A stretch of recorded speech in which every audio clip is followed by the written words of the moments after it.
हिमाचल के कर्मचारियों के लिए खास खबर। कर्मचारियों को मिला ओपीएस का आखिरी मौका।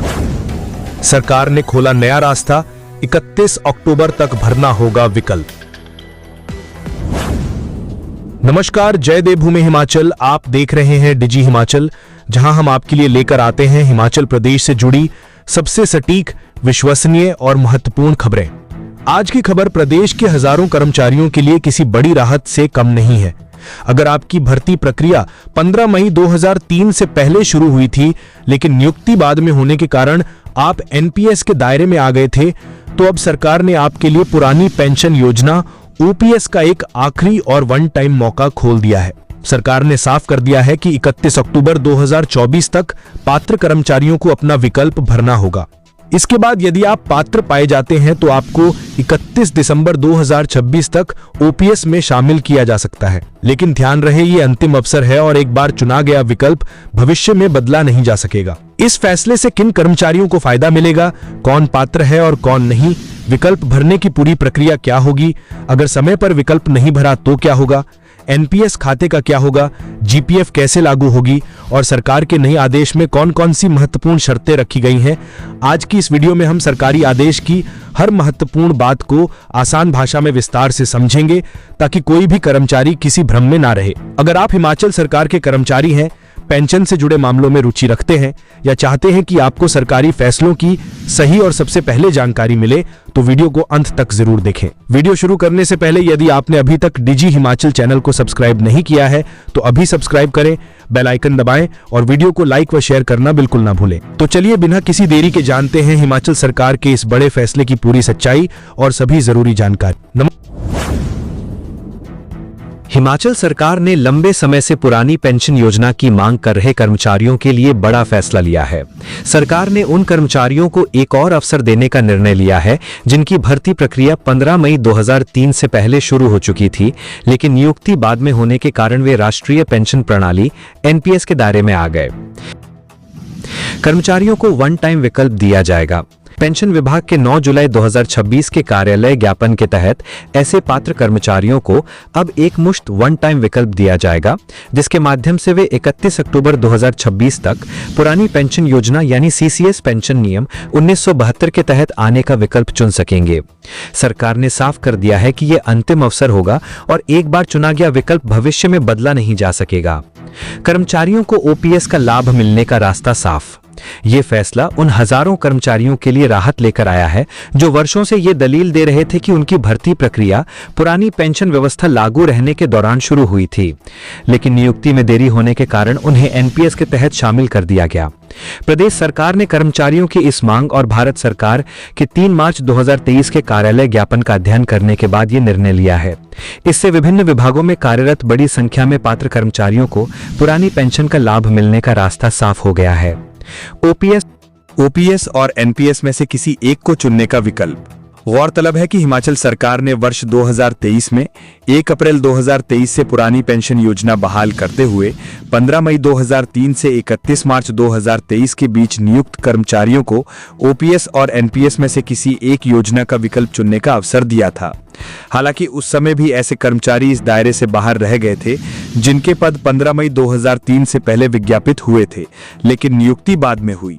अब सरकार ने विशेष आदेश जारी कर इस वर्ग को भी राहत देते हुए पुरानी पेंशन का दरवाजा खोल दिया है। ओपीएस और 31 अक्टूबर तक देना होगा विकल्प। पात्र कर्मचारियों को 31 अक्टूबर 2026 तक अपना विकल्प संबंधित विभाग के माध्यम से देना होगा। इसके बाद नियुक्ति प्राधिकारी प्रत्येक मामले की जांच करेगा और यदि कर्मचारी निर्धारित शर्तों को पूरा करता है तो 31 दिसंबर 2026 तक उसे पुरानी पेंशन योजना में शामिल करने के आदेश जारी किए जाएंगे। यदि कोई पात्र कर्मचारी तय समय सीमा तक विकल्प नहीं देता है तो वह पहले चुनी गई पेंशन व्यवस्था में ही बना रहेगा। 31 अक्टूबर 28 फरवरी 2027 तक बंद होंगे एनपीएस खाते। सरकार ने निर्देश दिए हैं कि जिन कर्मचारियों को पुरानी पेंशन योजना में शामिल किया जाएगा, उनके राष्ट्रीय पेंशन प्रणाली एनपीएस खाते 28 फरवरी 2027 तक बंद कर दिए जाएंगे। ऐसे कर्मचारियों को सामान्य भविष्य निधि जीपीएफ की सदस्यता भी लेनी होगी। एनपीएस में जमा कर्मचारी अंशदान ब्याज सहित जीपीएफ खाते में स्थानांतरित किया जाएगा। जबकि सरकार के अंशदान और निवेश से प्राप्त लाभांश का समायोजन निर्धारित सरकारी खातों में किया जाएगा। 2003 में बंद हुई थी ओपीएस। प्रदेश में 15 मई 2003 से नई नियुक्तियों के लिए पुरानी पेंशन योजना समाप्त कर दी गई थी और बाद में 17 अगस्त 2006 की अधिसूचना के जरिए राष्ट्रीय पेंशन प्रणाली तत्कालीन सीपीएस लागू की गई। वर्ष 2023 में राज्य सरकार ने ओपीएस बहाल कर कर्मचारियों को विकल्प दिया था। अब नए आदेश के जरिए उन कर्मचारियों को भी पुरानी पेंशन का अवसर मिल गया है जिनकी भर्ती प्रक्रिया 15 मई 2003 से पहले शुरू हो चुकी थी, लेकिन नियुक्ति बाद में हुई। ये फैसला लंबे समय से लंबित मांग पूरी होने के रूप में देखा जा रहा है और कर्मचारी संगठनों ने भी इसका स्वागत किया है। 28 फरवरी 2027 तक बंद होंगे एनपीएस खाते। तो दोस्तों, ये थी हिमाचल सरकार के उस नए फैसले की पूरी जानकारी जिसके तहत पात्र कर्मचारियों को ओपीएस चुनने का आखिरी मौका दिया गया है। यदि आपकी भर्ती प्रक्रिया 15 मई 2003 से पहले शुरू हुई थी और आप इस श्रेणी में आते हैं तो 31 अक्टूबर 2026 की अंतिम तिथि को बिल्कुल ना भूलें। समय पर अपने विभाग के माध्यम से विकल्प भरें और आवश्यकता पड़ने पर संबंधित कार्यालय से अपनी पात्रता की पुष्टि भी कर लें। यदि आपको ये जानकारी उपयोगी लगी हो तो वीडियो को लाइक करें, अपने साथी कर्मचारियों और पेंशनर्स के साथ जरूर शेयर करें ताकि कोई भी पात्र कर्मचारी इस महत्वपूर्ण अवसर से वंचित न रह जाए। ऐसी ही हिमाचल प्रदेश की सरकारी अपडेट, कर्मचारियों, पेंशनर्स, ओपीएस, डीए, वेतन, भर्ती और हर बड़ी खबर सबसे पहले और सबसे विश्वसनीय तरीके से पाने के लिए डिजी हिमाचल को सब्सक्राइब करें। मैं आपसे अनुमति चाहता हूं। मिलते हैं अगली बड़ी और महत्वपूर्ण खबर के साथ। जय हिंद, जय हिमाचल। पेंशनरों के लंबित एरियर पर जल्द घोषणा की उम्मीद।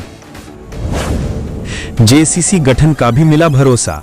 2016 से 2022 के बीच रिटायर कर्मचारियों के बकाये पर मुख्यमंत्री से हुई अहम चर्चा। डीए की किस्तों और एचआरटीसी पेंशनरों के मुद्दे भी उठे। एचपीयू के पेंशनर्स और क्लास 4 कर्मियों को मिलेगा एरियर। स्थापना दिवस पर कर्मचारियों को मिला बड़ा तोहफा। नमस्कार, आप देख रहे हैं डीजी हिमाचल। कर्मचारी और पेंशनर के लिए बड़ी खबर निकलकर सामने आ रही है, जहां सरकार से पेंशनर की बैठक हुई है और इस बैठक में सरकार ने किन मांगों पर सहमति जताई है और क्या कर्मचारियों पेंशनरों को आने वाले दिनों में लाभ मिलने वाला है, इस पर खबर में विस्तृत चर्चा करेंगे। लेकिन अगर आपने अभी तक हमारे चैनल को सब्सक्राइब या फॉलो नहीं किया है तो जरूर कर लें। Himachal Pradesh pensioners joint front ने प्रदेश के पेंशनरों के लंबित वित्तीय मामलों को जल्द सुलझाने की मांग को लेकर मुख्यमंत्री के समक्ष अपना पक्ष रखा। फ्रंट के प्रदेशाध्यक्ष आत्माराम शर्मा ने बताया कि बैठक में विशेष रूप से वर्ष 2016 से 2022 के बीच सेवानिवृत्त हुए कर्मचारियों के लंबित एरियर के भुगतान का मुद्दा उठाया गया। मुख्यमंत्री ने प्रतिनिधि मंडल को आश्वासन दिया कि एरियर का अधिकतम संभव भुगतान सुनिश्चित करने के लिए जल्द घोषणा की जाएगी। बैठक में पेंशनरों की लंबित डीए की कुछ किस्तों के भुगतान को लेकर भी चर्चा हुई। फ्रंट के अनुसार मुख्यमंत्री ने इस दिशा में सरकार की ओर से प्रयास किए जाने का भरोसा दिलाया। वहीं एचआरटीसी से सेवानिवृत्त पेंशनरों की शेष समस्याओं को भी मुख्यमंत्री के समक्ष रखा गया, जिनके समाधान का आश्वासन दिया गया।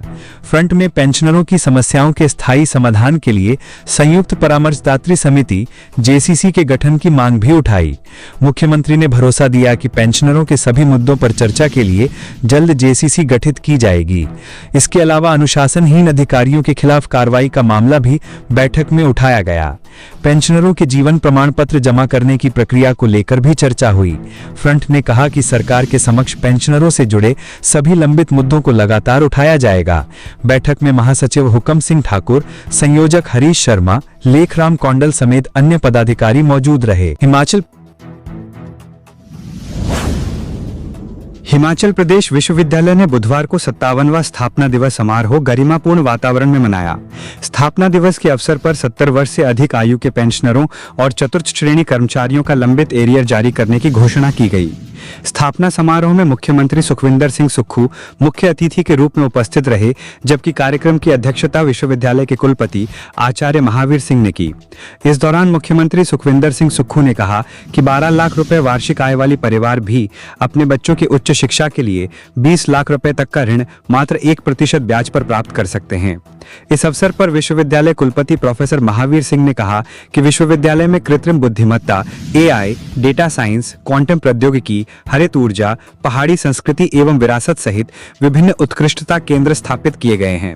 कुलपति प्रो महावीर सिंह ने बताया कि ग्रीन एनर्जी सेंटर के लिए लगभग 30 करोड़ रुपए की परियोजनाएं प्राप्त हो चुकी हैं और आर्ट-ट्रैक के साथ साइबर क्षेत्र में उद्योगों के साथ एमओयू के माध्यम से लगभग 10 करोड़ रुपए के सहयोग की संभावनाएं हैं।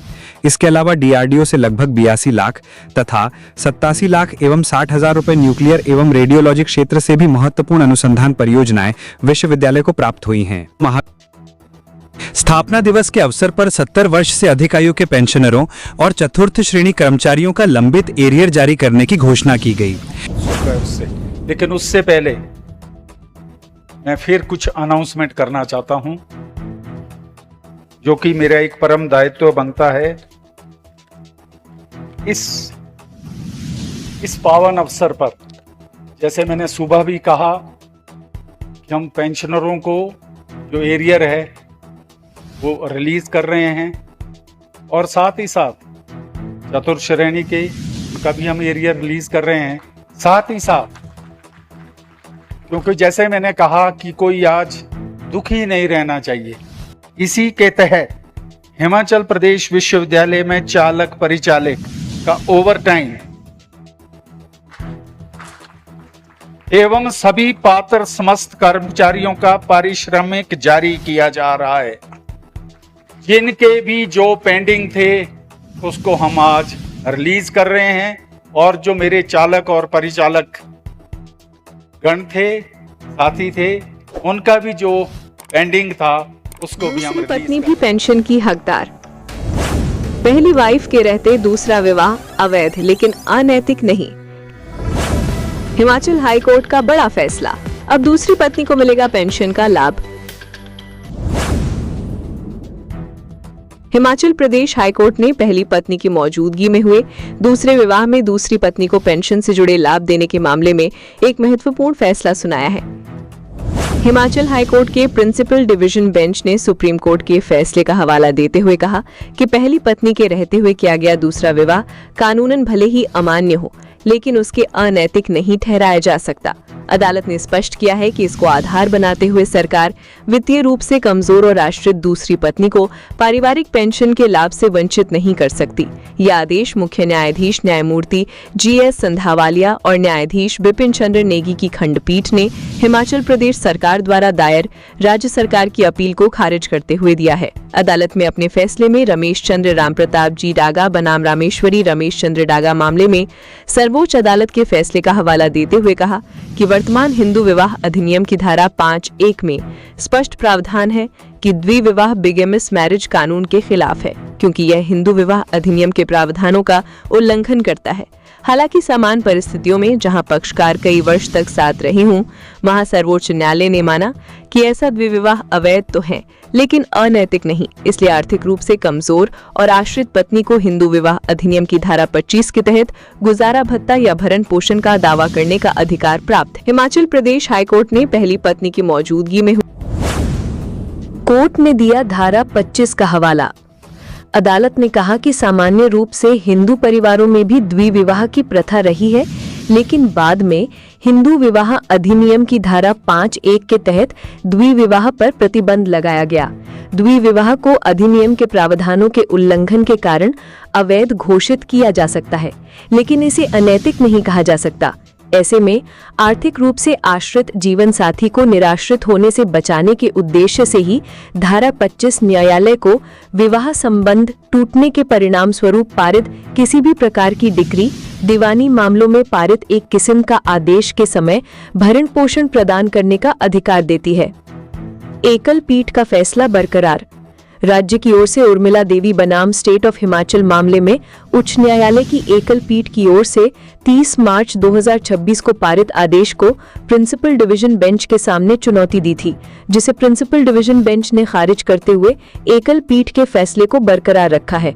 इससे पहले हिमाचल हाईकोर्ट की सिंगल बेंच ने इस मामले में उर्मिला देवी की याचिका स्वीकार करते हुए राज्य सरकार के 18 फरवरी 2022 के आदेश को रद्द कर दिया गया था। अदालत ने राज्य सरकार को याचिकाकर्ता की पारिवारिक पेंशन जारी करने के निर्देश दिए थे। साथ ही ये भी कहा गया था कि अगर राज्य सरकार 3 महीने के भीतर बकाया राशि का भुगतान नहीं करती है तो उस अवधि के बाद भी बकाया रहने पर निर्णय की तारीख से 6% वार्षिक ब्याज देना होगा। याचिकाकर्ता के हक में फैसला। इस मामले में राज्य सरकार की ओर से दलील दी गई थी कि सरकारी कर्मचारी का दूसरा विवाह 3 अप्रैल 1987 को हुआ था, जबकि उसकी पहली पत्नी रेशमू देवी के साथ विवाह उस समय भी कायम था। इसलिए केंद्रीय सिविल सेवा पेंशन नियम 1972 के नियम 54(13) के तहत इस दूसरे विवाह को मान्यता नहीं दी जा सकती। राज्य सरकार की दलील थी कि इसी आधार पर 18 फरवरी 2022 को एक विस्तृत आदेश अनुबंध P-12 जारी कर पेंशन का दावा खारिज कर दिया गया था। ये भी बताया गया कि दूसरे विवाह से 2 बेटे पैदा हुए जिनकी उम्र लगभग 25 वर्ष हो चुकी है। हालांकि एकल पीठ ने राज्य सरकार की दलील अस्वीकार करते हुए याचिकाकर्ता के हक में फैसला सुनाया।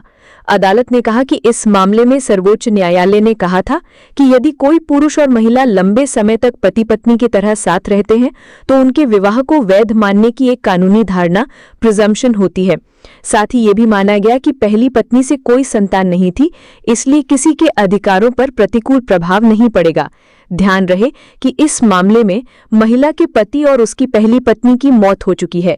इसके बाद दूसरी पत्नी ने पेंशन के लिए कोर्ट का दरवाजा खटखटाया था। कोर्ट ने दिया धारा 25 का हवाला। अदालत ने कहा कि सामान्य रूप से हिंदू परिवारों में भी द्विविवाह की प्रथा रही है, लेकिन बाद में